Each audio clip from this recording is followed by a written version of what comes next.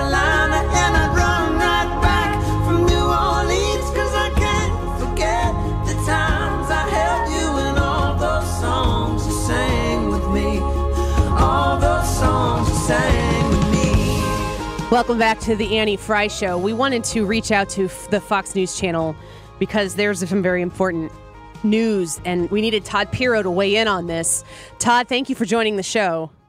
Hey, it's great to be here. I just want to clarify one thing. People often do say my last name is Pirro. It's actually Pyro. And what's funny about that, Judge Janine and I are planning on doing something about this to clear up the confusion for the great nation. Thank you. However, that's not the issue today. There's a bigger issue confusing the nation, and quite frankly, I'm angry about it. Let's listen to it. Frank, let's play this for us. Laurel. What in the world is that? Well, the confusion is some people, when they hear what you just heard, hear the word Laurel, and some people hear the word Yanny. I hear Laurel. Todd. Yes. What is it? You are Team Laurel, but I'm literally here with my parents because I'm helping them out with some chores today because I don't work enough.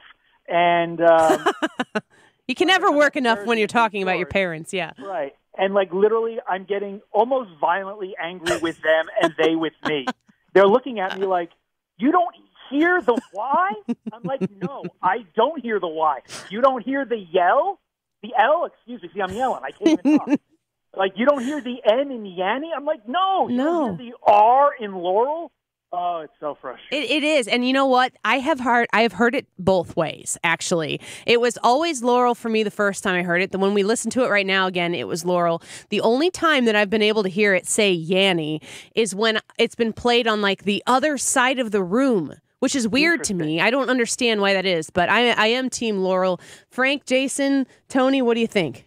What do you hear? Laurel. Clearly Laurel. Laurel, 110%. I hear Laurel, and I'm with Hayes at Now 96.3. I think they have two separate videos out there. I think somebody's screwing with us. But your parents are Yannies. They're Yannies. And don't you feel like you're in the Truman Show? I know. There reached a point where I felt like everybody was in on this joke but me, and this is all an elaborate setup. Like they did the story on Fox and Friends. They did the story on Fox and Friends first. My parents are in on it. I feel like this is my surprise 40th birthday party again. Yeah, smile. You're on candid camera. It's very strange. Todd, how did this come about? Was this some sort of test that somebody picked up on and then pushed out nationwide? That's a great question. I honestly don't. I don't know. either. I'm so frustrated, and I've been responding to social media on it all day that I haven't had time for anything else. I saw it. Do we do something with North Korea today? I mean, who cares? What does Kim Jong-un hear? That's what I need to know. I saw a Twitter thread earlier that said there was a person that said people are saying they are hearing Yanni because they want attention, and the next person said, "No, I'm saying I hear Yanni because I hear Yanni." Yeah, absolutely. I was thinking my name's Annie. I was thinking that I would hear Yanni. No, I don't. In other news, I want to now though. I want to hear Yanni. You're going to hear differently, maybe possibly when somebody else plays it somewhere else. You'll see. There were some primaries yesterday. You said that you did do some reporting on that, but nobody cares because everyone's fighting over Laurel and Yanni. What did we learn yesterday from the primaries that took place across the country? We learned that this is all going to be decided. Hey, guess what? The first Tuesday in November. We can talk right now about, Trump's bad for certain people. He's good for... Yes, depending upon where you live, depending upon the candidates, depending upon the races, Trump could really be helping people, or Trump could not be helping people. But it really is going to be a case-by-case basis, and I understand the way cable news makes its money is by pontificating both sides of the aisle. I really think, like everything in life, it comes down to a case-by-case basis, and you have to look at the district, and you have to look at what's going on in the district and the candidates that are running. And don't you think the news cycle that's naturally going to unfold between now and November is going to play the hugest role in how these elections end up going? the news cycle could change in the next hour and have a transformative effect on elections if we had one at 6 o'clock, let's say. I mean, that's the nature of our world right now. And I get it. We have to fill time on our air and all the other channels. So we talk about these things and we try to sound intelligent and we try to estimate and guess. But, let's rewind the tape to 2015 and let's watch the experts, the smartest people in the world pontificating. Yeah. I guarantee 104% of what they said was going to be wrong. How much involvement do you think the president is going to have going forward? I feel like he's involving himself a little bit more with each primary that goes on, weighing in a little bit more. Do you think he's going to continue to do that? I think he's going to cherry pick just because I think it's important for his message that he doesn't – because, look, there are going to be some losses. The Congress is not going to be 535 R's, 0 D's when we're all said and done. And so there are going to be some losses without a doubt. I think he's going to cherry pick. I think no matter what you think, I think he was burned on Alabama, and I think he was burned on Pennsylvania 14 with poor Rick Saccone. Every time I did that story today, I just went, I just sighed because I feel so bad for the guy. He can't win, he can't win anything, it seems. But, look, Lou Barletta, huge Trump supporter before Trump even was Trump at this point.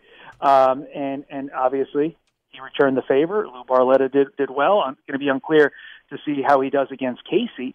But look, the Trump name is going to help in a lot of those places.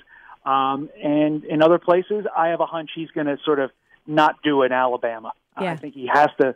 So he's going to look and say, look, I don't want another, Roy Moore problem. Can't do that. Granted, I don't think the individual is necessarily going to be accused of the things that Roy Moore was.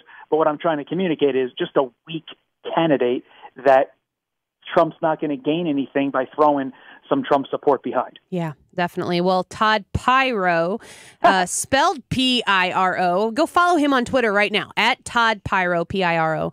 And what would make today better? What's that? If I hit 8,000 followers because of your amazing audience. You need 40 people. I'm looking at it right now. We've got 40 people here who like Todd and our team Laurel, right? Or if you're not team Laurel, follow him and then tell him why he's wrong. Just do it. Exactly. No, that's great. You get both sides of the aisle. Yeah, that's what we're all about. Fair and balanced. Todd Pyro, thank you for joining us. We look forward to trying to get you back on here soon. Tell your parents they're wrong, but you love them. I love you, but you're completely incorrect. You're right here next to me. And my mom thinks she's like on radio. No, this is my job. She's on the radio. Next time we'll put her on too. It'll be great. I appreciate it. Thanks, Todd. Thank you. So let's play that clip again. You got it ready? Laurel.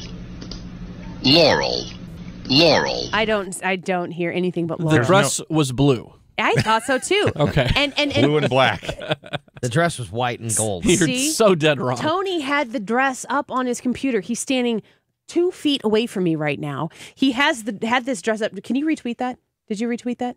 Retweet that and follow Tony on Twitter. Yeah, I can do that. At Tony Colombo 971. And he's looking at this. I'm like, oh, it's the dress, but that's the white and gold picture version of it. And it says, I need to know what the dress is saying. Is it saying Yanni or Laurel? I found a tweet that the guy said, guys, I need your help. Is this dress saying Yanni or Laurel? But I'm looking at this picture from the side of his computer screen, and I'm like, oh, it's white and gold. And then I went and stood next to him, and then it became blue and black. Oh, my gosh. What is up?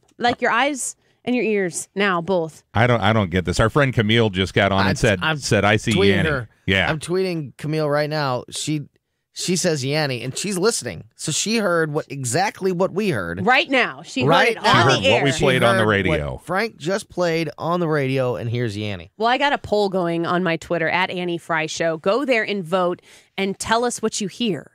Because it's so bizarre to me. I was starting to read this article about that, mapping of the sound wave of the way you said as 18 the way Laurel looks or the way Yanni looks as a sound wave, as a picture on a screen, and it's this word looks like this and this, and it's from a linguist, and I'm like, oh, I don't care. How come I can hear Laurel and Yanni at the same time? It just doesn't make any sense. Tell you what's weird. Liz, for the first time, is now hearing Laurel, even though I've played the same clip the entire time. Yeah, and we listened to it in the pit in the office area where we were. We were listening to it with Dave and Rachel from the Dave Glover Show, and Liz as well. And Rachel and Liz both heard Yanni, and Dave and I were like, it's clearly Laurel. Signs of the apocalypse. Totally. Well, and is it the more you hear it, the more your brain starts thinking about it, and you hear it differently? Play it again. Or, well, we can do that, and now it's probably going to sound like Yanni to everybody. Laurel. No, it doesn't. Nope. Laurel. No. Laurel. There's nothing. There's nothing remarkable. It's not bizarre. Even the same letters, except for the A. The words couldn't be really more different the way they're constructed. But listeners apparently are hearing Yanni. Go and tweet us right now at Annie Frey Show. You can also tweet Tony Colombo at Tony Colombo 971. And Sharon tweets, it's Yachty. Not Yanni, it's Yachty. I just saw another tweet that said, when Yanni and Laurel both show up to the prom in the same dress. It's like, I thought your dress was going to be white and gold, and it's blue and black. Yeah, totally. It's just a really bizarre thing. It's a very bizarre phenomenon. I really don't understand. Sharon, nice to meet you. My name's Laurel. Nice to meet you, Yanni. Sharon says Laurel. Camille says Yanni.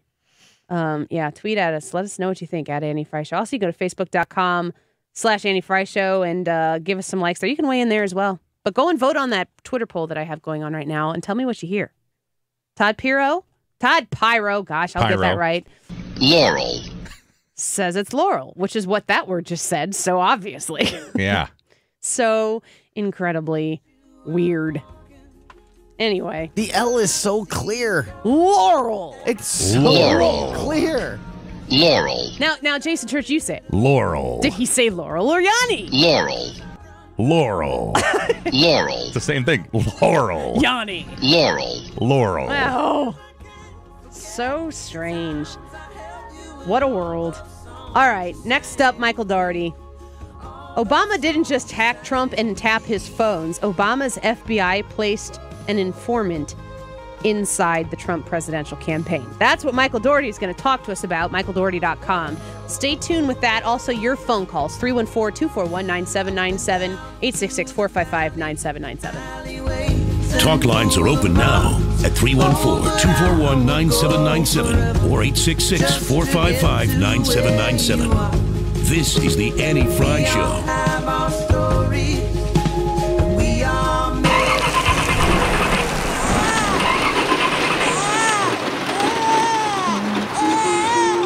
Your voice lets him know he's safe. Shelter Insurance does the same for you.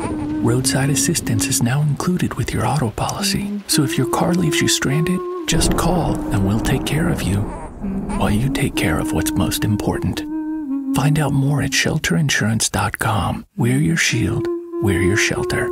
Some restrictions apply. Hey, it's Sig Glockencolt from Tactical. Join us this Saturday at 9 a.m. for the 4th annual Till Valhalla Ruck March for the Fallen. A Ruck March is a sight to see. Almost 1,000 veterans, soldiers, and patriots marching with American pride, wearing nothing but their silky shorts, plate carriers, and body armor, which represents the weight that those that have fallen in battle can no longer carry for themselves. That's the Till Valhalla Ruck this Saturday starting at 9 a.m. Tactical at I-70 in St. Peter. Well, it's kind of like a parade that bar hops. We're here at the Trane Heating and Air Conditioning Testing Facility to see how unstoppable their products really are. Inside this climate chamber, it's raining incredibly hard on this Trane AC unit.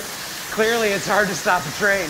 Now through May 31st, bring home unstoppable. Choose special financing for 48 months or up to a $1,000 trade-in allowance on a qualifying Trane system. Visit TraneInfo.com for complete program eligibility, dates, details, and restrictions. Subject to credit approval. Trane, the most reliable heating and cooling brand. Mark Cox here. I'm inviting you to join Thomas Helbig along with me and Mark Close for the Protecting Your Retirement educational event Tuesday, June 5th at the Frontenac Hilton at 6:30. Call 855-755-1555 to reserve your seat. It's a seating limited event, so hurry. Here's Thomas with more. Do you know how to retire in this market and your possible options regarding rolling over your 401k and other retirement accounts? Do you know the latest strategies for increasing your return, eliminating your risk, and increasing your retirement income? Do you know how to protect your assets in volatile times and help maximize the legacy you leave your heirs? You'll get all the answers and more. If you're 59 or older, you don't want to miss the special event. See you Tuesday, June 5th at 6:30 p.m. at the Frontenac Hilton. Protect your retirement nest egg and join the official financial advisor of my show, Thomas Helbig, along with me and Mark Close at the Frontenac Hilton Tuesday, June 5th at 6:30 p.m. Call 855-755-1555 or visit yourretirementkey.com. That's 855-755-1555 or online at yourretirementkey.com.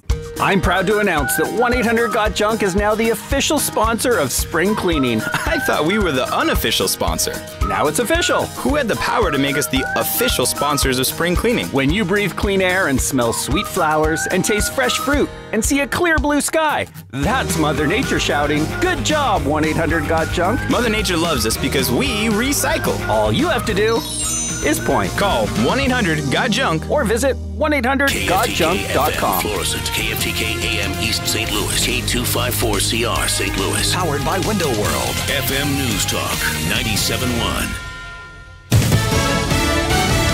Maybe it was a bomb. I'm Lisa Brady, Fox News. Investigators in Southern California now think a building explosion yesterday may have been intentional. One woman was killed, 3 others injured after a device exploded in a medical office building south of Los Angeles in Orange County.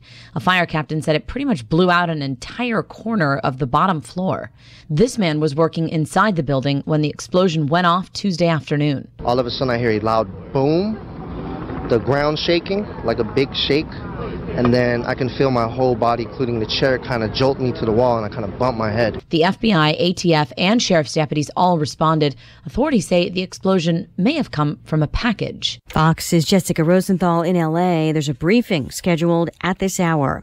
The president's financial disclosure forms are out, and a footnote is getting the most attention. Fox's John Decker live at the White House. In his annual disclosure of personal finances, President Trump acknowledged that he paid his personal lawyer Michael Cohen between $100,000 and $250,000 last year. Cohen and the president's defense attorney, Rudy Giuliani, have both said some of that money was to reimburse Cohen for a $130,000 settlement with porn star Stormy Daniels, who says she had an affair with President Trump. The president's total income for 2017 was at least $594 million. The president also disclosed at least $311 million in debt to 9 creditors, including Merrill Lynch and Deutsche Bank of Germany. Lisa? Thanks, John. Michigan State University reaches a $500 million settlement with victims of former sports doctor Larry Nassar, who's serving life in prison for molesting patients. Over 300 made claims against him in all, and many sued Michigan State and USA Gymnastics,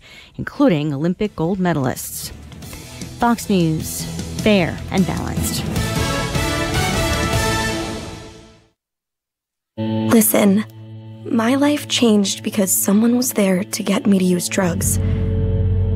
No one can understand. Whether or not they've struggled with addiction themselves, people seem to think that having someone who will listen is gonna help make it better. I'm realizing that I need help. I'm listening. I need help. I'm realizing that I think that having someone who will listen is going to help make it better. Whether or not they've struggled with addiction themselves, people seem to understand. No one can get me to use drugs. My life changed because someone was there to listen. 1 in 7 Americans will struggle with addiction during their lifetime. Want to know how you can help? Go to heretolisten.com for tips and tools to help turn addiction around. A public service announcement brought to you by the Ad Council. 97.1 News Time 2:03. Good afternoon. I'm Tony Colombo. State Auditor Nicole Galloway sent a letter to Missouri Governor Eric Greitens' office yesterday asking whether state funds are being used to pay for private attorneys to represent the governor during the special session of the General Assembly. The governor's office released a statement saying the attorneys will be paid out of the office's budget. The Missouri Senate passed a tax bill yesterday that would lower the individual rate from 5.9% to 5.5% starting next year. That rate could eventually drop to 5.1% if the state brings in enough revenue. The bill now goes to the House. Missouri American Waters receives state approval to increase water rates in St. Louis County and parts of St. Charles County. The average St. Louis County customer will see a monthly increase of about $5. In St. Charles County, it will be about $4, and some customers will receive their bills monthly rather than every 3 months starting this summer. This news update is brought to you by Mattress Direct. Have you written a book? Learn how to get it published and potentially sold online and at bookstores. Attention all potential new authors. Call Page Publishing now for your free book publishing kit. 800-470-4833. 800-470-4833. This is a special notice to all U.S. taxpayers. If you owe the IRS or state back taxes and cannot afford to pay them back, there's good news. Due to the financial hardship many are facing in today's economy, the IRS has made it easier to settle delinquent tax problems through a federal program called the Fresh Start Initiative. Qualifying for this program will resolve your tax problem, end all collections, and possibly reduce your back taxes by up to 90%. If you are facing wage garnishments, liens, bank levies, audits, or payroll taxes, it's not too late. Your circumstances may qualify you for this special program, protecting your savings and your assets. If you owe the IRS or state back taxes and cannot afford to pay them back, there's no need to worry anymore. Call the hotline at Victory Tax Solutions to see if you qualify and potentially save thousands. For this free information, call 800-224-0977. 800-224-0977. That's 800-224-0977. Hi, I'm Dr. J. Omas with Better Sleep STL. Most people are unaware that sleep disorders can affect children as well as adults. Lack of proper sleep can have negative effects on a child's performance in school, extracurricular activities, and social relationships. Signs and symptoms in children may include snoring or heavy breathing, difficulty falling asleep at night or staying awake during the day, and ADHD-type mood behavior. The good news is there are early treatment options available to remedy pediatric sleep disorders, including permanent corrective dental treatments. My office works with sleep professionals in the area to properly assess and offer the best options to consistently get your child a better night's rest. In addition, my office is non-corporate, offering personal, individualized care and the convenience of home sleep apnea screening, along with in-network medical insurance pre-authorization and billing. If you are looking for the best alternatives to treat issues with snoring or sleep apnea, please contact me today at 636-978-0226 or visit bettersleepstl.com. If you think it's scary going to the dentist, just think how your wallet feels. The dentist? Because if you don't have dental insurance, paying the bill can be really expensive. How much? A simple cleaning can cost over $150, and things like root canals can cost hundreds. Hundreds? Even thousands more.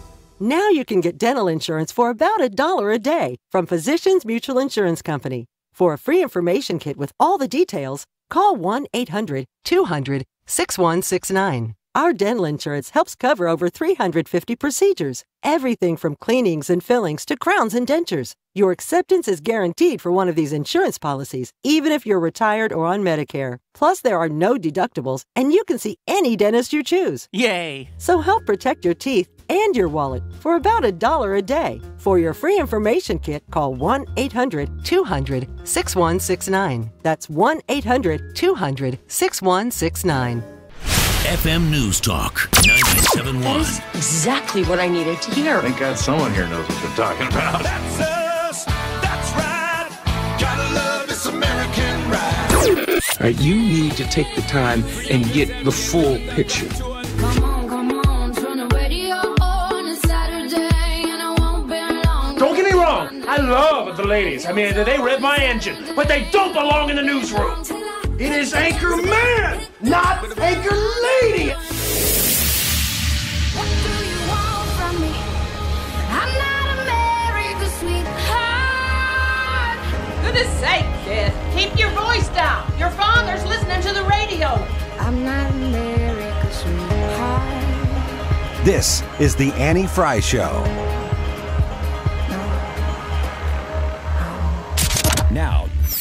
2 truths and a lie. Liar! Liar!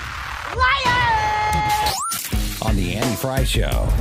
I'm here to fight for truth and justice in the American way. So if he wants to play games with this very, very important geostrategic issue, he is testing the wrong president. I want the truth!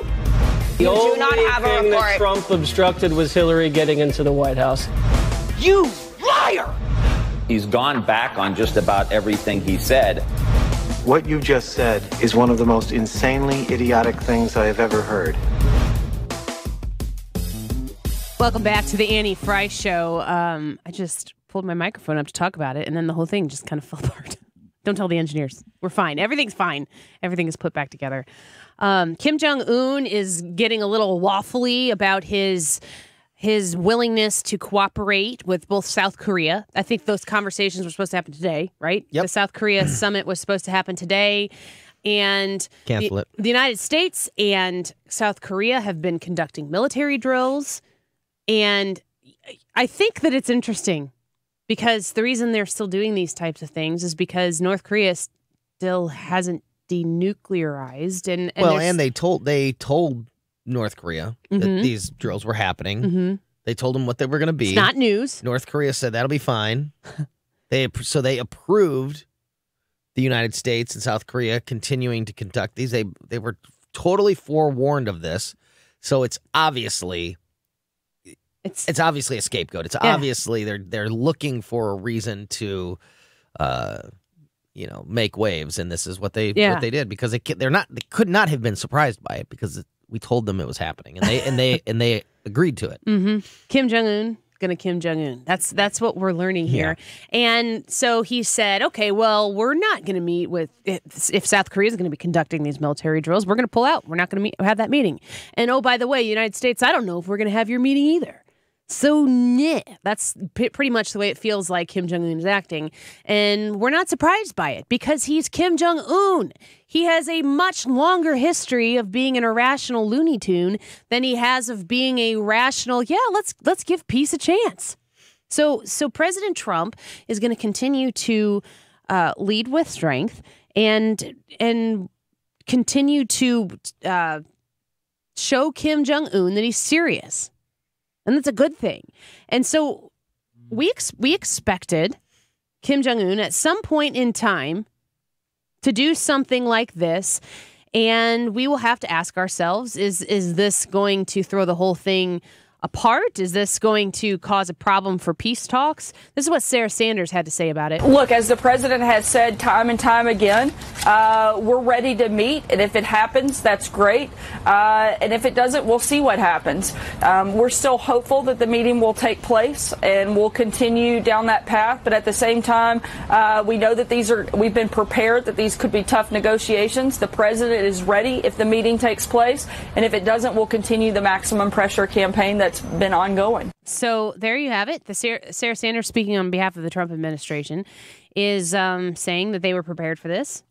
And I think that this is not going to catch this administration off guard. I don't think that this is going to cause alarm in the Trump administration. I think they've been prepared for this, and we'll have to watch and see how they react. Where President Trump is going to really affect change in the Korean Peninsula is going to be now. Kim Jong-un has officially pushed back.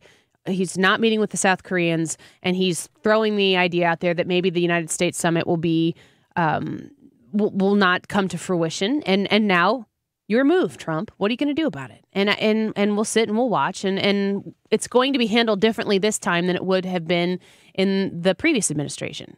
How they will go about their business, I'm not sure, but we've seen a lot of strength from them, and I think we'll continue to see that in the future. I bet Kim Jong-un hears Yanni. Yeah. Joining us now, Michael Doherty, director at the National Cybersecurity Society and a board member at NetShield Corporation. Michael, thanks for coming on the show today and sharing some insight with us.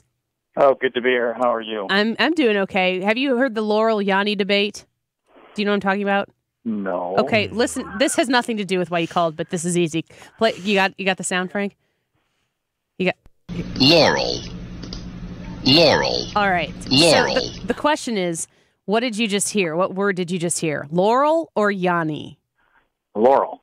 That's clearly. That's what we all hear. Duh. For some reason, when other people hear that, they hear the word Yanni. I don't understand it. It doesn't make any sense, but it's the new... Is that a Democrat versus conservative thing? You've passed the test. Congratulations.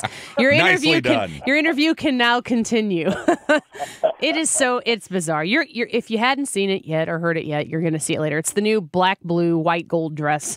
But your team, Laurel, you're on our team. We all hear Laurel too. Speaking of things that people don't seem to see eye to eye on, what is this? What in the world is going on about this allegation of an FBI placed informant inside Trump's presidential campaign that President Obama might have some knowledge of? Well, one of the best defenses of outrageous behavior is that people don't believe it. You make it so outrageous, people don't believe it. So now we'll see how seriously we're discussing this. Remember how people were cracking up over a year ago when Trump tweeted over the weekend that he was being wiretapped? Mm-hmm. So, now what we have is unfortunately, but good thing to be able to fix it, is top people in the departments that were supposed to be protecting us actually trying to obstruct an election. And that is so severe. No one wants to be the biggest part of the biggest scandal in the history of the FBI or this country in trying to take away our rights to elect who we want. That it's better just to slow walk it, cover it up, do whatever you can. And one of the things that I've noticed working on the Hill that I would never have known before I was just a citizen in the country is that when Congresses do these investigations, they expire at the end of each House session. Mm-hmm. So one of the strategies, if you're cold flat busted, is just run the clock and make the Congress expire, and hopefully the Congress will flip to the other party and they'll bury it. So what you're seeing right now is slow walking, circle and confused, red herrings, overreacting about something someone said about John McCain. I mean, the list goes on and on. And so, but I think pretty much everyone believes now, which the FBI is feeling the heat from the public.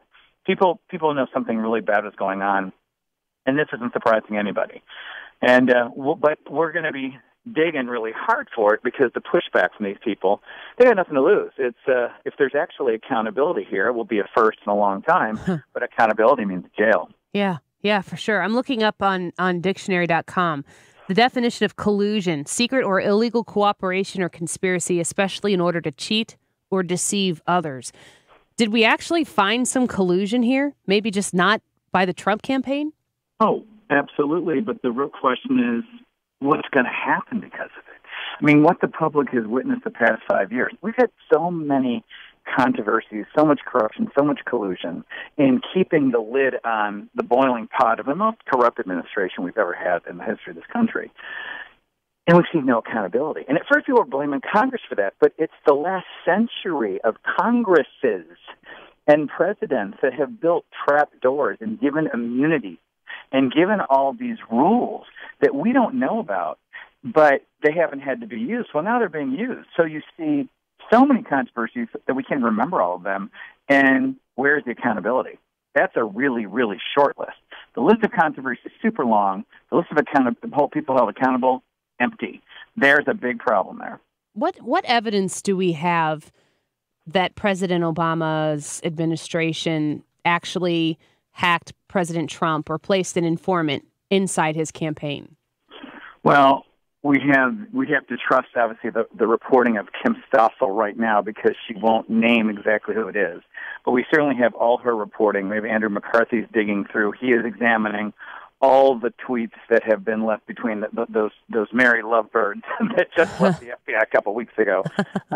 We have all this data that's slowly becoming unmasked. I mean, the FBI and the Justice Department is completely pushing back against the government and exposing all this because the establishment, not just Democrats, the establishment does not want to have this black eye that's going to stay on their face for ages. And what they're going to say is what they always say. Well, we can't lose credibility as a law enforcement center, then we won't be able to enforce laws. Yet, I mean, that's not an excuse to run rogue. and try to mess with elections. Yeah, and losing integrity, it might be a little too late for that.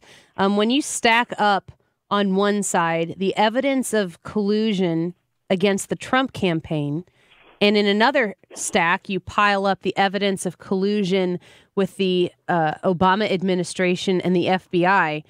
Is it a pretty damning comparison between the two? Oh, it's so lopsided, it's ridiculous, because really it all goes to the one side, because there's no there with Trump. I mean, Trump is like the perfect monster that Washington deserved. I mean, he's exactly what would have to come in and torch the place, because he's super wealthy. He doesn't care about being part of their club. He's willing to smash the glass. I say it's kind of like that Garth Brooks song where he's got friends in low places. And so, they can't offend him. Mm-hmm. And they have so much faux morality. I mean, look at how suddenly the exact same people are the moral, they think that the moral dictionary of behavior in Washington, and coincidentally, that just started November of 2016. Yep, I mean, that's for sure. This does not fall on deaf ears when it comes to the American public. Yeah, absolutely. I'm just so curious how this is going to pan out in how invested our oversight committees are going to be and how well it's going to reach the public, because like you said, these things tend to get buried, unfortunately, and if it never comes to light, it's doomed to repeat itself. Right, and we're close, and the 2018 elections are really, really important. This House race is a big deal. If the House goes red, stays red, then technology is the biggest enemy of these liars, because unlike the 20th century, they've got fingerprints everywhere. They can't erase them, even if they tried. And so they'll try to kill the messenger, kill the investigator, change the Congress over to blue. That will kill the investigations. That's what they're going to go for in the slow walking. And this is what's got to really change. And that's what's important for people to keep the Congress red right now, more so than the Senate, because, I'm not looking for Mitch McConnell to come saving the day anytime soon. Yeah, true. No kidding. Michael Dougherty, director at the National Cybersecurity Society and board member at NetShield Corporation, at DoughertyMJ on Twitter and at michaeljdougherty.com. Thanks for joining us and providing us your access and insight. We appreciate it. Good talking to you. Take care, Andy. Bye-bye. So he said he's Team Laurel, right? That's what we gather out Laurel. of it. Laurel. I still haven't been in the room with anybody that has said that they hear Yanni when they're listening to it at the same time I am. Yeah. I still can't believe that's a thing. Liz says she hears both now. Yeah. Which is very strange. I don't understand how she can hear both. I've been able to hear both, yeah. It just depends on where you're listening to it. I don't know. So maybe it's speakers or headphones that cause it to sound different? The thing, I heard the same thing repeating in a loop, and when I was sitting at my desk, I heard Yanni, and then when I walked to the speakers, it turned into Laurel. Laurel. Still Laurel. It's always going to be Laurel. It's always Laurel.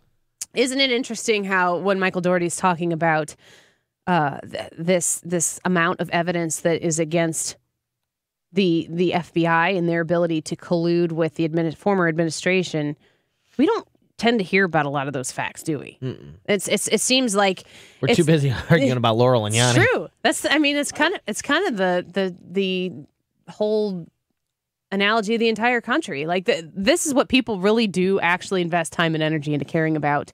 But when you have a media that wants to aggressively report one side of the story, it becomes unbalanced. So if there's something to report against the president, report it. Okay. If there's a porn star and you want to report it, but don't beat the dead horse. And you got to report both sides of things. That's why people support this president, because he doesn't care. He hasn't pretended to be something he's not, and he's doing the things he promised to do. I mean, he's making America great again. That's what he said he was going to do. It's pretty crazy. I'm interested to see how these legislators do follow through on the evidence that they are finding and bring it to light. Will the left-wing media care ever about anything that the previous administration might have done to save us from President Trump? The answer is no, because they think that their elitist view of all of this, they just know better. They're taking care of us. Don't you know? They're better than us. They know better than you do about how to take care of your own life. It's very frustrating. More of the Annie Frey Show coming up. I'm getting a lot of tweets about Laurel or Yanni. Tina, Team Laurel, good for you. You're correct. Jared, Yanni, give me a break. Chris, Yanni, give me a break.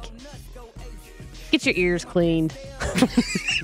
I've heard both, though, so I don't know what that says about me. More of the Annie Frey Show coming up at Annie Frey Show on Twitter, Facebook.com/Annie Frey Show. We'll be right back.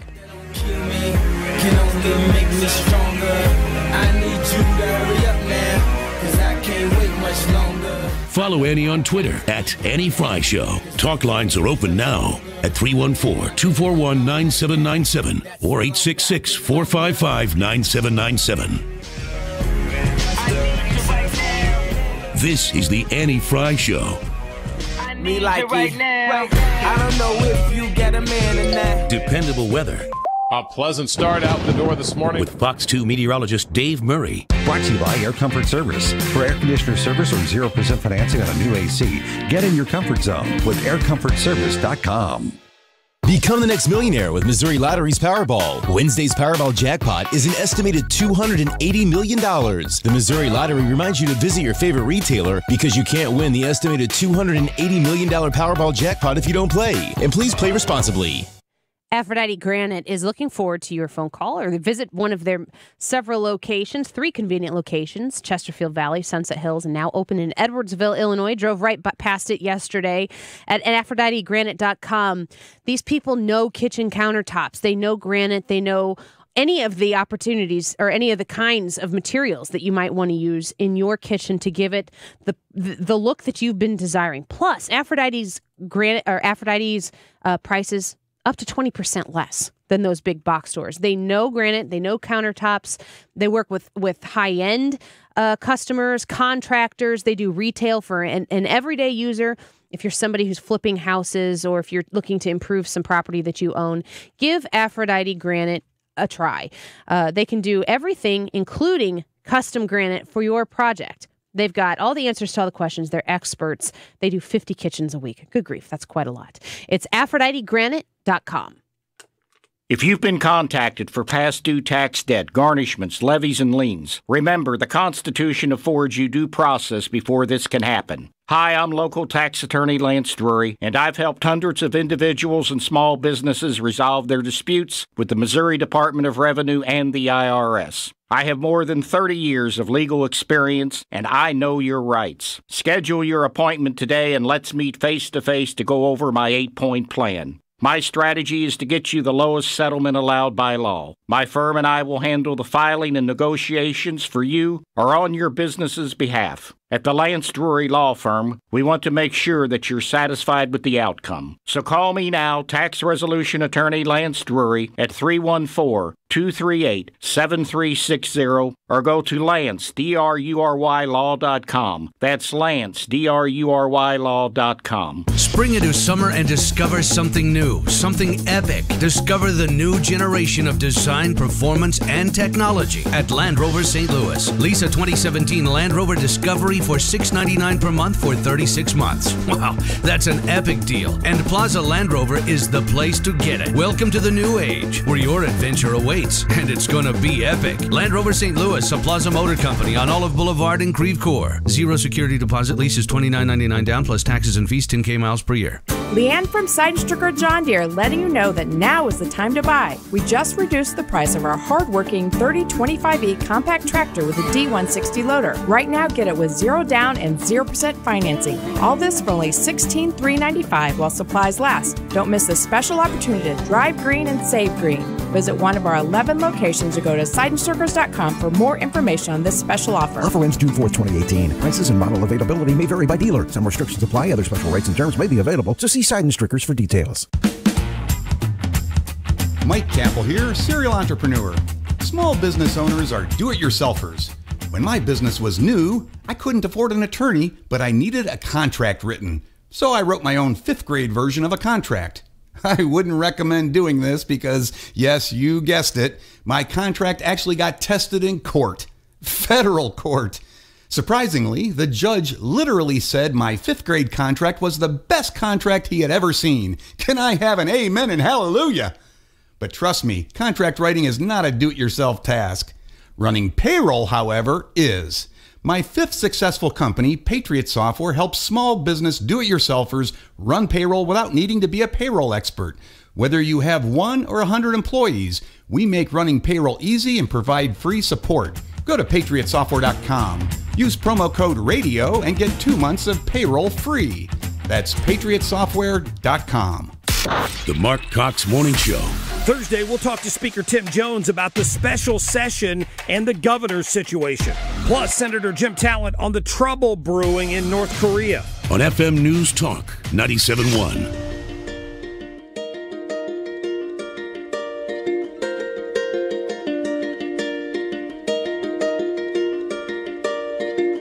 Take all of your wasted honor.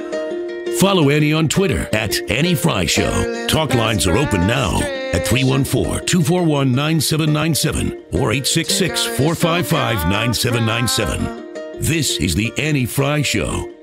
Better put them in quotations. Say what you need to say. Welcome back to the Annie Frey Show. Joining us now, it's program director, the godfather of 97.1. Oh, he doesn't know how to turn on his own mic. He doesn't need to. He's got you to turn on his mic. Frank's been dreaming of that day for years. I'm going to turn Jeff Allen off with this button. Yeah. That's right. Shut up. First things first, we need to know what you hear when you listen to this. Do you have it ready for us, Frank? Oh, he doesn't have headphones on, so I'm going to have to kill all the mics in the room. That's fine. Pay attention. Okay. You're fine.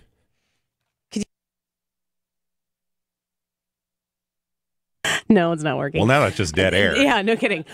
Here, I got an idea. Let's call the program director to turn I'm passing on my the headphones lights. over to him. Yeah, just listen to There we Jason's. go. Yeah, we need to know what word do you hear here? Laurel. Laurel. I want to say Laurel. I want to say Yanni, but I can't. You can't. I can't. No. No. 'Cause you- No. It's the blue dress. It was blue. Oh, the woman, Yes. white and gold. That's not why we asked Jeff to come in here real quick. This is Jason Church's last week. It's very sad, unless right here in public you're about to say you were kidding and you're staying. Sorry, I don't know what that's So go ahead. I don't know what you're talking about. No. Really? Really? For sure you're leaving? I think so, yeah. Oh, good. I already did the paperwork. Hey, he was going to have bad news for you if you said, he was like, no, you're leaving. According to HR, you be done on Friday. So. Jeff is going to take some time off here, so I invited him in here to...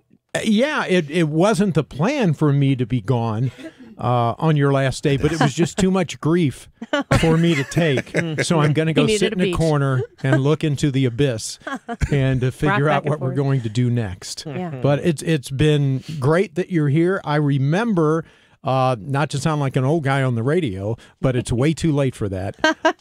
Rick Sanborn was our news director at the time, and I said, hey, we might need somebody else for news. And he said, I got a guy. Enter Jason Church. And you've been here 35, 40 years now? Something like that, yeah. Like that? Oh, it just seems like it. 35, 45 going on 10. Yeah. And it's been great, and I have people, as you do, echo back to me your wrap-up to every newscast, and they love it. Your signature, as Ted Baxter would say. That's right. Go ahead and do it. I'm Jason Church. Look at that. Huh? Tracy Ellis does it every time I She's run good into at it, Tracy too. Ellis. She does a good impression, yeah. I want Tony Colombo Tracy to do all Ellis, his... news anchor. Got it. Yeah. Put it down. Mm-hmm. She could sponsor her own newscast. I want Tony to do his news updates of saying, I'm not Jason Church. I can't. He's got to pave his own way. I got to be me, baby. I can't. There's no way I could do that. Are we going to be okay with Tony? Or? No. I think we'll be all right. Jury's still out, or you? Yeah. No, I think because it's on you. I think we're good. Yeah. Okay. All right. Well, one last time. You sure you want to do this? Yeah. I think all so. right. Yeah. All right. Well, congratulations. It's a great opportunity. Yeah. It's something that I couldn't even, in good conscience, talk him out of. Yeah. Because it's such a great opportunity. He gets to play that jazz stuff. I know you love it. That's some of your favorite music. I love it. I still contend there's only one song, but it doesn't end. And it never ends. And it's still playing. How can you rotate one song? A lot of jazz fans on the Annie Frey show right now. Yeah. Mm-hmm. No, Sorry to see you go, but it's a great opportunity, a life-changing opportunity. Big time. Welcome to the programming ranks. That's right. Do you have any advice for him? Yeah, what's your best piece of advice? Keep your head low. And when you see any of your talent coming towards you, pretend you're not in your office. Hey, wait a second. Shut the door. So this phone call, door shut the door. you can't see through now really works out for you here. That's at this right. new place. That's right. And what you're going to find is all the support staff, and I'm not saying they're right or wrong, will come in and go, I'm doing all the work for them. And so, Just so you know. Oh, yeah. Just so you know. Yeah. But 2 doors into your office is the way to go. With no windows. That's right. So nobody can tell. Yeah. Jeff, you in there? Yeah, no. Congratulations, though. Sincerely. Thank you very much. It's been great. Wish you weren't leaving, but it's too great an opportunity to pass up. And Tony, try not to drop the baton. Don't blow it. Actually, don't Already blow it. on the I ground. think was your We're all counting on advice to me when I started this. That is true. Don't screw it up. Keep it between the ditches. The That's what baton we're is trying. already on the ground. Well, we have on our Facebook page in just one short second a photo with Jason from in studio right now, and you can go on to the Annie Frey Show Facebook page and give Jason your best wishes. He will be with us in studio through Friday. Yes. Correct? I've heard that there's tequila flowing somewhere this evening to celebrate. I don't know what you're talking about. I know. I have no idea. So we will get to say goodbye in that fashion this evening, but still here through the rest of this week, and then we will turn the reins over. And I don't know who's going to read the code word for the contest. I just don't know how we're going to keep I'll doing just it. read every word in the dictionary, and we'll There play you them go. whenever you need them. There you go. You're going to need to get on that. All If right. he reads every word in the dictionary, we can paste together newscasts for the rest of our lives. Would That you way. rather do that or try to be Jason Church? I cannot be Jason Church. Yeah. All right. Well, go to. Did you do a Facebook Live from the show page? What? Yes, he Huh? did. He did. What did you do? This just in. You're just going to have to watch it later. I will. Yeah. Good grief. I didn't even know that happened. So whatever he said there, and then also go and say thank you or do your best impression of Jason Church and That's a good post idea. a video. I would love to That's not see bad. those. We could play them on the air. Yeah. Maybe we'll get a good one. Mm-hmm. Yeah, and I'm then just what we're saying, going to need just you to saying. do is we're going to need you to do some newscasts. Could you go on the Facebook page and read a 1-minute news script, a 90-second news script, a 2-minute news script? And we're going to need you to do it hourly. Yeah. That's right. All right. Well, Jason, we love having you here. I love having you here. You've always been a good supporter, a great supporter of mine. And I said this yesterday. You are one of the kindest people that I know. Truly. Thank you. Great heart. We're going to miss you. More of the Annie Frey Show coming up next. Your phone calls, 314-241-9797 and 866-455-9797. Also on Twitter at Annie Frey Show. And go wish Jason Church good luck at his new gig, which he starts in a week, 2 weeks. No, I start Monday. No time off, no rest for the wicked. We're getting right to it. All It's a right. good programmer. All right. More coming up. Stay tuned. Say what you need to say. Say what you need to say. Say what you need to say. Say what you need to say. Say what you need to say. Laurel Yanni. Yanni Laurel. Stupid. You have too much free time. Walking like a one-man army. You're listening to The Annie Frey Show. Fighting with the shadows in your head. Air Comfort Service Heating and Cooling. Weather with Dave Murray. I think there'll be some scattered showers and thunder showers around, but especially over southeast Missouri, the boot heel of Missouri, and southern Illinois.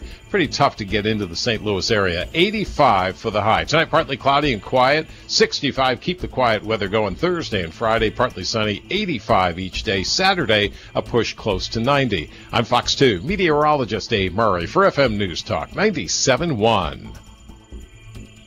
You're listening to The Annie Frey Show, live from the Air Comfort Service Heating and Cooling Studio. A portion of every HVAC installation goes to Greater St. Louis Honor Flight. Sign your veteran up today at gsLHonorFlight.org. And for free HVAC estimates, visit aircomfortservice.com. you got kids, you got grandkids, maybe a dog or something you're trying to keep in the backyard, a fence is the perfect thing to do to take the worry off of yourself. So you can let them out, let them play in the sunshine. It's a beautiful day out there right now. Or sit on your new deck. STL FenceWorks is where you need to go to get the product that is going to be the right price with absolute satisfaction. They have this uncommon level of customer service. They provide superior American-made products, and they are installed by American craftsmen, all bundled together at an affordable price you're going to love. They're trustworthy. They have an A+ rating with the BBB, and they are committed to quality, lifetime workmanship warranty on their fence and deck products. They do everything they can to eliminate the middlemen to make sure that they can pass that savings on to you. Sean's name is on the company. Sean Long is so passionate about being able to service you and your needs, and he's going to do it like it was his own home. At STL FenceWorks, your satisfaction is their passion. It's STLFenceWorks.com.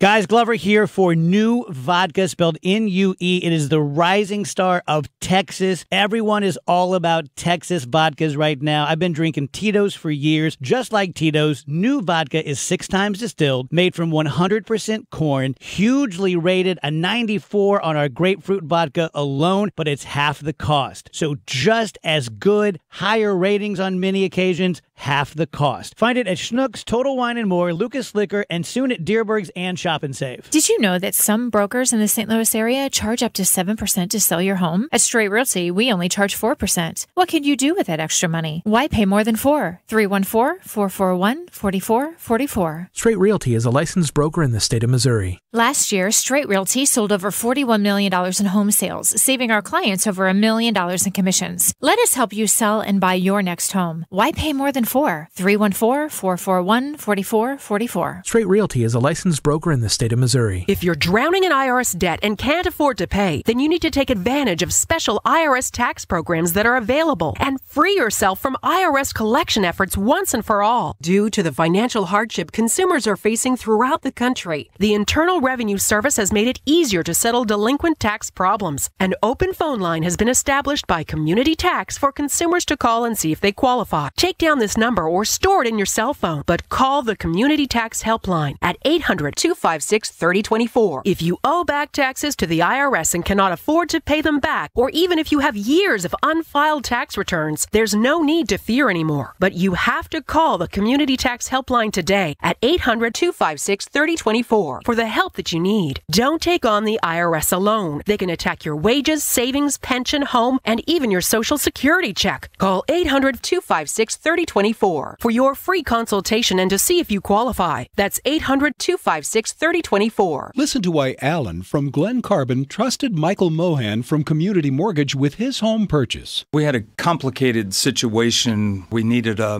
loan to purchase the home that we were living in. And because of these circumstances, I really didn't know which way to turn. And I heard his commercial on the radio. So I just thought, I'm going to give him a call. I was impressed from the moment we began to talk, and from step 1 through step 10, everything worked out perfectly. We got a 15-year loan, which was right where we wanted to be, and the interest rate was fantastic. There's a lot of people that do what Michael does, but he adds a professionalism and is able to create an atmosphere of friendship. It puts a person at ease. Everything was done, and he pointed to a number, and he said, "You see that number?" And it was a 0, just like his commercial promised. Call Michael Mohan at Community Mortgage, 314-336-6050, or at communitymortgagestl.com. Community Mortgage LLC, NMLS 224143 and 250353. The FBI were told about this. Failing to follow up on specific tips that would have stopped this shooter.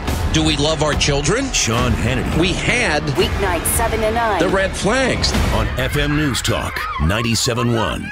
The $1,000 political payoff. This hour's keyword is dream. Text the word dream to 72881 by the end of the hour for the chance to win your $1,000 political payoff. That's dream. To 72881. Message and data rates apply. This is a national contest. Don't text and drive. Keep listening Monday through Friday from 7 a.m. to 7 p.m. for more chances to win. FM News Talk 97.1.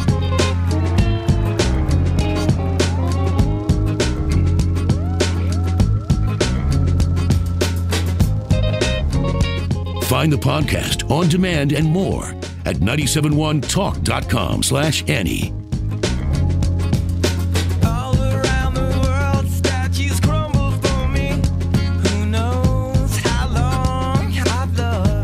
This is the Annie Frey Show. Talk lines are open now at 314-241-9797 or 866-455-9797.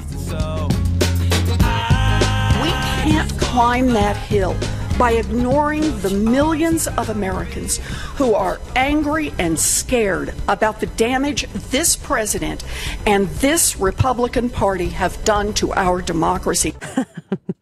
What kind of damage have you done that to make these millions of people angry and scared? Are you angry and scared out there because of this president? This is what we're up against. It's really something to behold, to see the very aggressive rhetoric about how unstable and dangerous this president is. And it's going to continue. It's going to ramp up as we get closer to the election.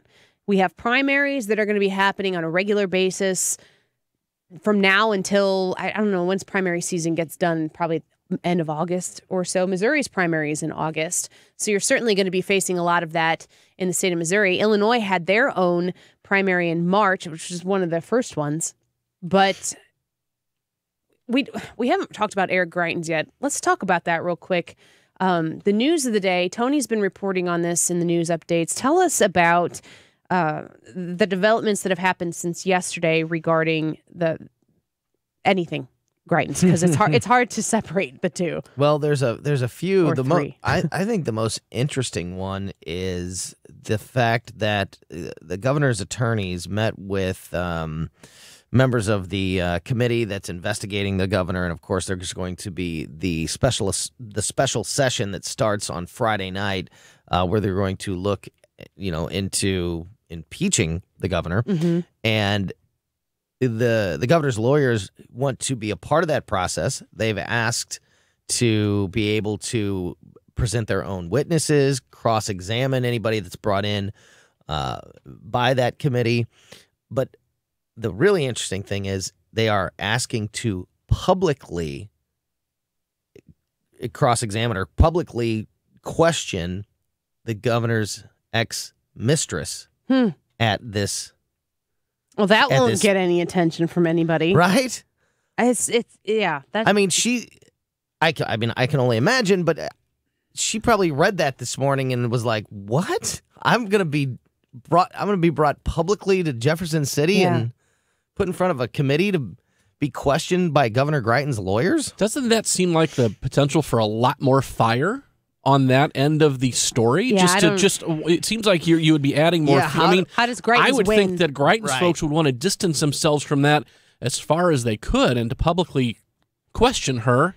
Somebody that the House Investigative Committee has said in all of their reports is very credible. Well, we're going to talk tomorrow with Missouri State Rep Nick Schroer, who is working with some other legislators in regards to this whole scenario. So we're going to hear directly from him. Make sure you tune in tomorrow to hear what he has to say. He's going to give us a little bit of a peek inside what the actual legislators are talking about and what the temperament is of these folks who are going to have to go and be a part of this hearing, because it's supposed to start Friday.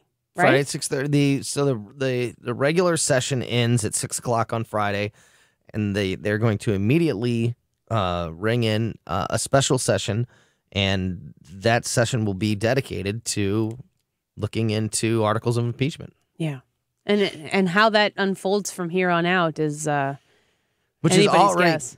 Like you said, it's already going to be a circus. Mm-hmm. We all thought the circus was going to start on Monday with the trial, but that didn't happen. But it's already going to be a circus. And now if they bring this woman into the public, somebody whose identity and everything has been so protected for this entire time, to make her publicly answer questions from the governor's lawyers, you said, how does the governor win in that? But here's a possibility. I don't know anything. Here's a possibility.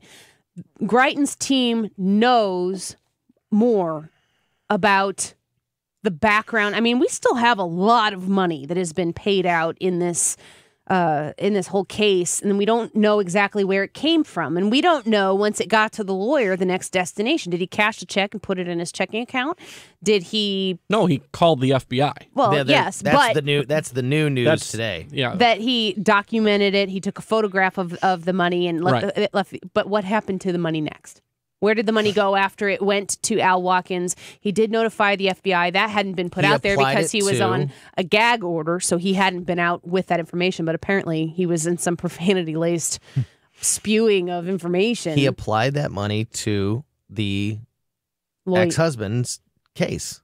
Yes. That's what he said he did with it. Nobody has made the allegation that she got any money, have they? Have you heard any of that? I just think here's the problem. We don't know. We just don't know. But if the Greitens team does know, if they happen to know either A, the actual source of the funds, because there's also potential reports that the man who delivered the money, whose name escapes me right now, Scott Fawn. I was thinking Steve. Scott Fawn.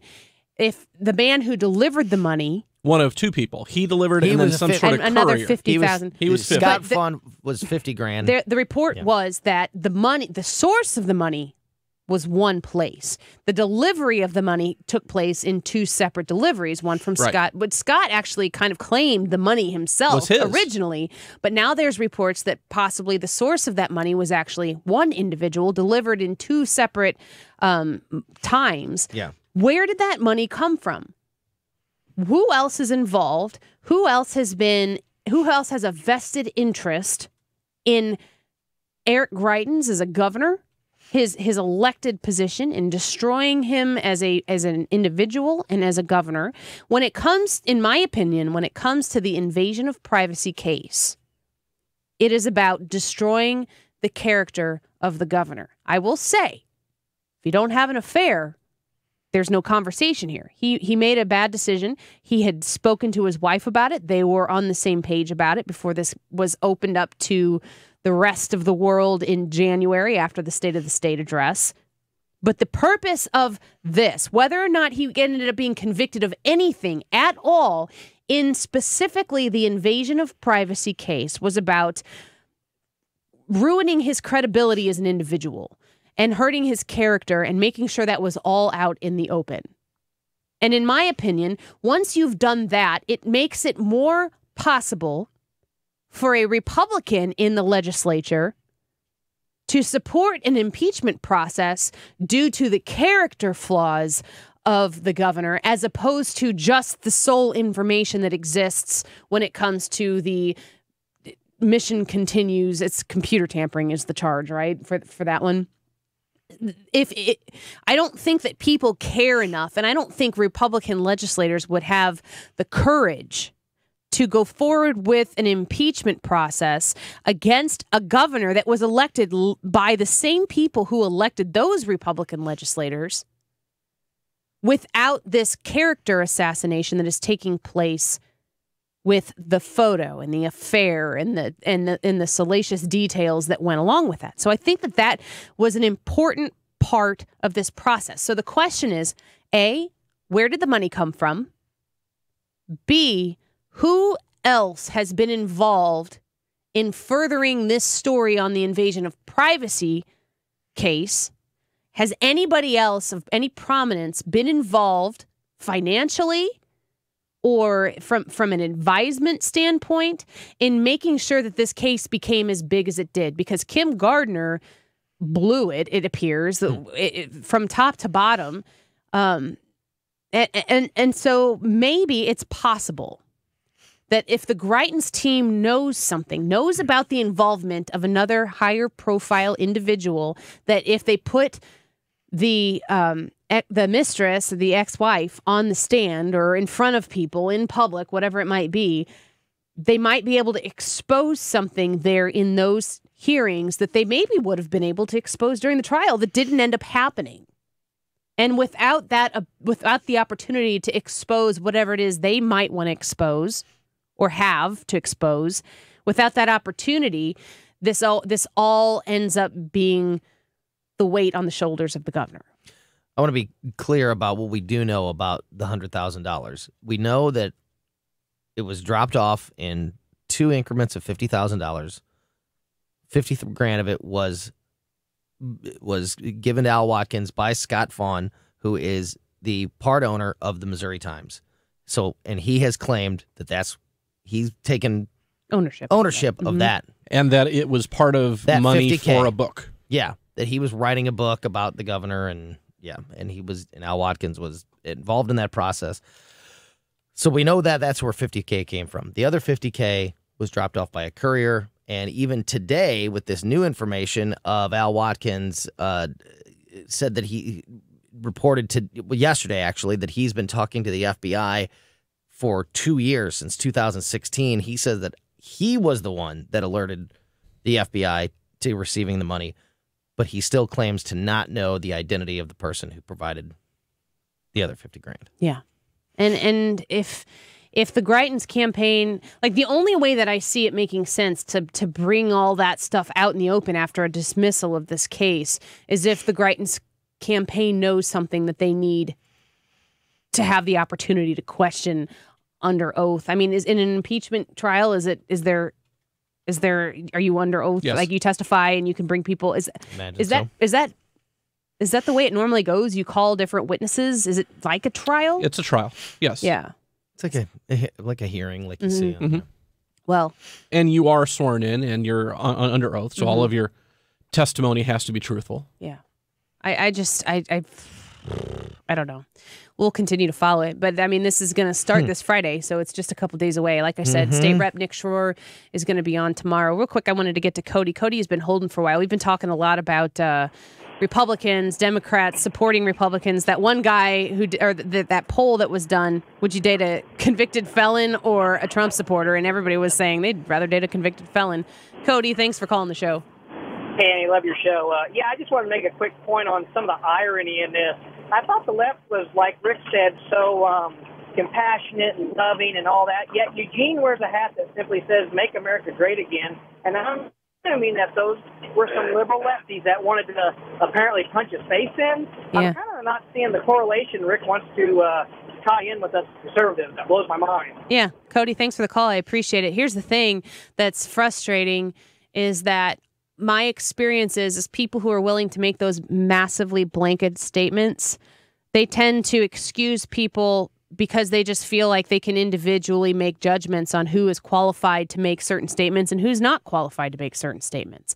And it's just an elitist mentality. When people feel like they know better than you, a lot of times Democrats in power and also the Republican establishment in power, I mean, it's the establishment Republicans are like, they want big government. They just want it to be their version of big government, as opposed to Democrats who just want massive expansion of government so that they can manage your life and work on that concept of equal outcome. We don't have equal outcome here. You can be massively successful in this country and you can be a failure. But the thing about failing is once you fail, you can try again and you can succeed. Dave Glover show's coming up. I believe they're going to talk about Laurel and Yanni. Oh, yeah. Anything else that you know of? Yeah, the Sweet 16 is today. It's Wednesday.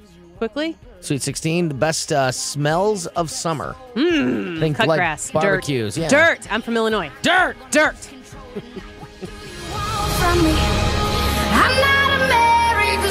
Mark Cox here. I'm inviting you to join Thomas Helbig along with me and Mark Close for the Protecting Your Retirement educational event Tuesday, June 5th at the Frontenac Hilton at 6:30. Call 855-755-1555 to reserve your seat. It's a seating limited event, so hurry. Here's Thomas with more. Do you know how to retire in this market and your possible options regarding rolling over your 401k and other retirement accounts? Do you know the latest strategies for increasing your return, eliminating your risk, and increasing your retirement income? Do you know how to protect your assets in volatile times and help maximize the legacy you leave your heirs? You'll get all the answers and more. If you're 59 or older, you don't want to miss the special event. See you Tuesday, June 5th at 6:30 p.m. at the Frontenac Hilton. Protect your retirement nest egg and join the official financial advisor of my show, Thomas Helbig, along with me and Mark Mark Close at the Frontenac Hilton Tuesday, June 5th at 6:30 p.m. Call 855-755-1555 or visit yourretirementkey.com. That's 855-755-1555 or online at yourretirementkey.com. Elite divers endure many things. Long practices, strenuous training. The one thing they don't expect to endure? Knee injuries that threaten their careers. Unfortunately, that was the story for Lauren. Her knee injury was keeping her on the bench. But the Mizzou BioJoint Center at the Missouri Orthopedic Institute was able to turn the traumatic into the triumphant. Our breakthrough science and biological restoration techniques allowed Lauren to go from acute cartilage loss to all-American diver. Visit MizzouBioJoint.com to learn more. Planning a backyard makeover? Call Deck and Patio Living, your ultimate backyard dream team. Minimize timing and communication issues by streamlining all projects with one company. Deck and Patio Living. From landscapes to hardscapes, from water features and fireplaces to outdoor kitchens. Deck and Patio Living does it all. Deck and Patio Living, your ultimate backyard dream team. For a free consultation, call 890-2222. Make your backyard dreams come true. Call